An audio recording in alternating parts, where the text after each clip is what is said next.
Floods-stricken communities sheltering in community halls have raised a concern about their poor living conditions. Now this as COVID-19 infections show an increase, especially in KwaZulu-Natal, which recorded 2,300 infections on Friday. The province ranks first in terms of active cases of COVID-19, accounting for 24% of the country's 53,000 cases. Japan Mathebula and Vusi Khumalo spoke to the occupants of a facility in Inanda in Durban. The facility houses 52 flood victims. It has no water and only one toilet.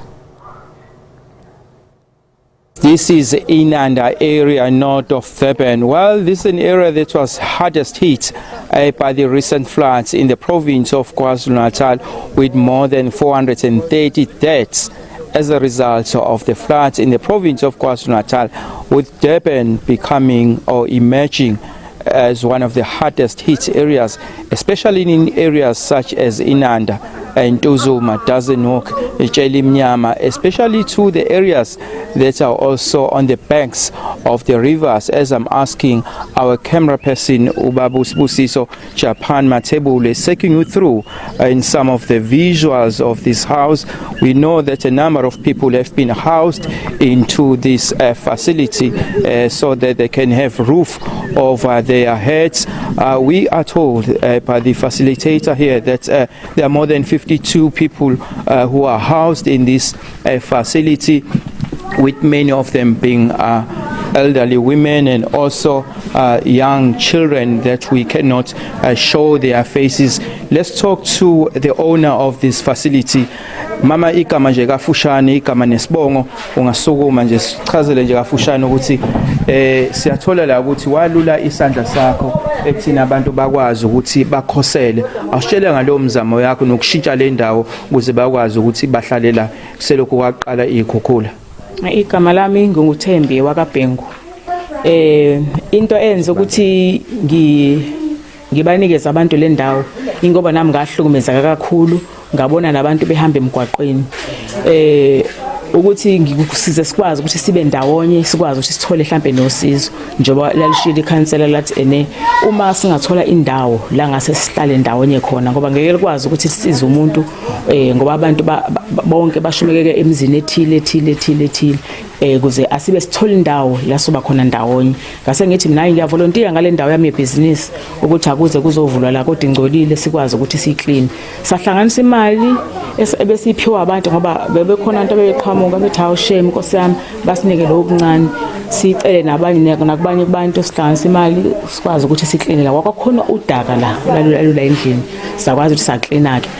Usizo thina siqale sahlala sangalithola usizo la bese umuntu aphume noshukela aphume nani kuhlalwe kuzophuzwa.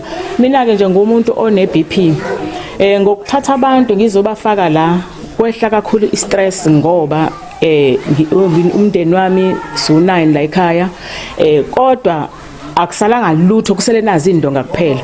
Bengilala ngephilisi zonke insuku, kodwa ngokuthi kube khona abantu engihleli nabo la ke kuphume namajoke kuxoxe nje lana, kube ngathi akonakanga lutho. Yabo njengomuntu mhlambe mawushonela umuntu kube khona into abazokududuza.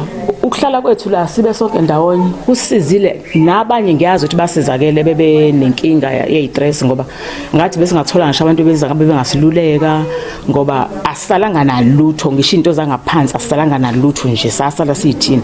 Mina ngangingekho ke kodwa ngangiphuma etohweni, ngasala nalo ngangigqokile ngoba futhi kwakona ngacosha sengicosha lapha emgwaqweni ngoba ngafika mina amanzi sefika la emabeleni.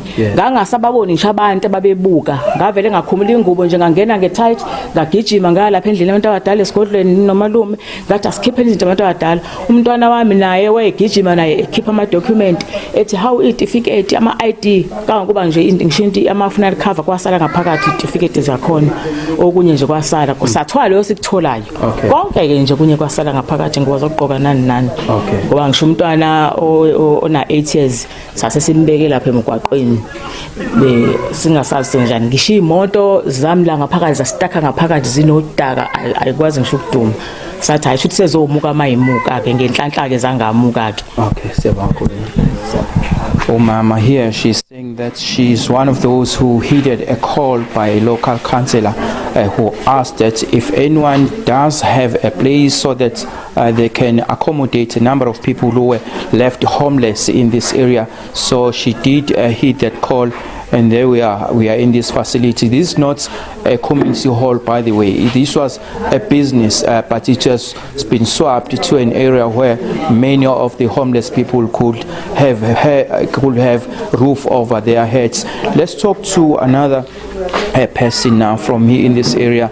Mama igama nje nesibonga ufshana ukuthi inhlekelele kuwena iyakuvelela kangakanani nanokuthi siyakuthola kulesimo nje manje nanesimo se-COVID-19 iy'namba ziyanda ngaphandle isimo sinjani kukhona mhlawumbe abagulayo kumi kanjani la ekhaya ngale ukuthi uspecify kakhulu ngokugula kwakho. Igama lami ngiwuthenjiwe Tabu ngiganele emzini kaMthabela. Imvula yayifike sasingayilindele sihlumezeke kakhulu because ubaba wekhaya wavuka emsebenzini. So kangisele nezingane ezincane ngathi mangiyibuka umuzi wethu seduze ngomfula. Ngathi mangibuka imvula iyasondela kancane kwawudonga esibiye ngalo sathi siyabona hayibo imvula ingena ngomnyango. Ngathi mangiphuma amanzi aseshaya emabeleni. Ngathi ngiyaphuma eminyaka indawo yokuphuma isekho angisazoba ngizophumela ngaphi. Kwakusele nje umphefumulo nje kuphela ukuthi ngasinda nje ngasinda kanjani ngaphumela emahlathini nje. Ngacela usize ebantwini ukuthi ayibo into zethu ezisele yaphatha ibalekile nje ama-ID nento eziningi ezasapha nemali yahamba yonke. Kwabanzima nje wavaleka nomgwaqo nesiza sisaluthweni nepahla ihamba yonke yaphatha asalunalutho. Okay. Awusitshela nje manje manje nilani ihlangane nonke njengemndeni ni-52 la. Sinjani isimo senhlalo nanokuthi nje siyezwa la ngaphandle kuthiwa iy'namba ze-COVID eziyanda nane-social distancing la ngaphakathi ukuqhelelana akukho njalo. Kunjani ukusabela impilo zenu esimini ukuthi lihlala nabantu abaningi okuyinto ebenivele ningayijwayele ekhaya?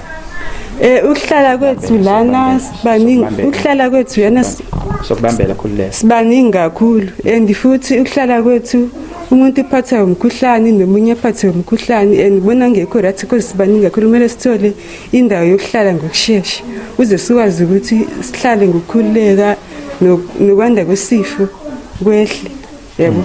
Okubalekile ukuthi sikwazi ukuthi sithole izindlu sihlale and kuzolamla nokuthi abantu bakhululeke nokukhuluma kwehlike sikhululeke nje yebo. Okay, siyabonga. Yeah.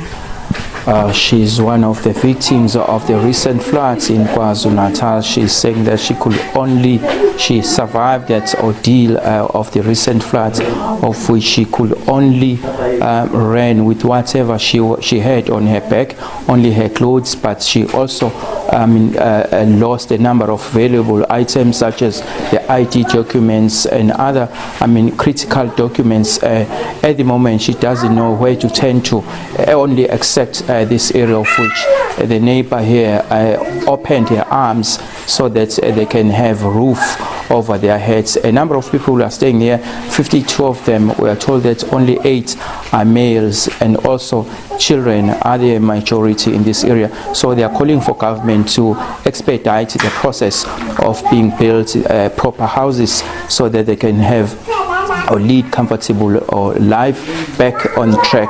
So that also what I also heard is that there are some issues in this area when it comes to some of the people being housed in this area. They do not want to be housed elsewhere because this area or this facility alone is also next to their schools because children also go to school in this area. So they want to be housed in this area so that the young children who go to school can be given that opportunity to have a school nearby in this area of Inanda area, just north of Durban, with a number of people who were left homeless with a satisfactory